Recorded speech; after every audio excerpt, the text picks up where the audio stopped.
the science shows it's about 2 to 7 seconds to grab someone's attention. Yeah.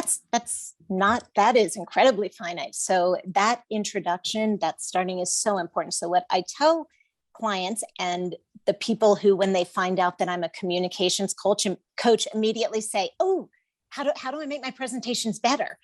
As if you can just give 1, 2, 3.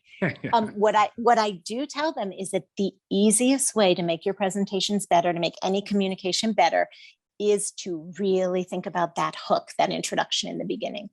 And there are so many fun, bold, creative ways to bring people in to your communication.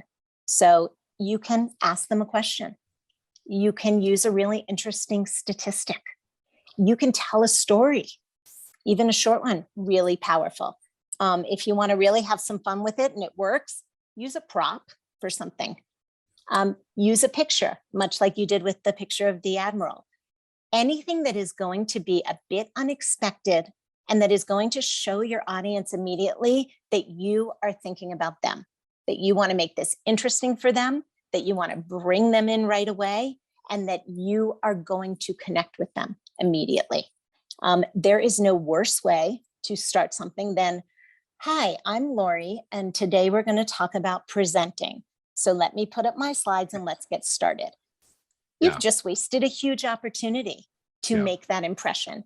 And I also tell clients, think about what you want people to immediately think about you when you get up there. Do you want them to think you're funny? Great, use humor if you can use that. I'm not very funny. I'm funny maybe once every 6 months. My kids write it down and they're like, great, Mom. Tell another joke in 6 months. So when it's funny, I really envy the people who can be funny. But if you can use humor, use humor. If you want to use silence and start in a really powerful way, you can do that. If you have something, you can use something interactive. There are lots of great tools out there. Ask somebody, well, what do you think of when you think of time management? Give me 3 words. And then you can have a great tool that'll make like a word cloud. And then all of a sudden things start popping up on the screen and people get to see what everyone else in the audience thinks. And then you can pull out a few of those words, talk about them, and then you think about a way that you're going to use them in the end for that recency part. But do not let that opportunity go to grab your audience right away.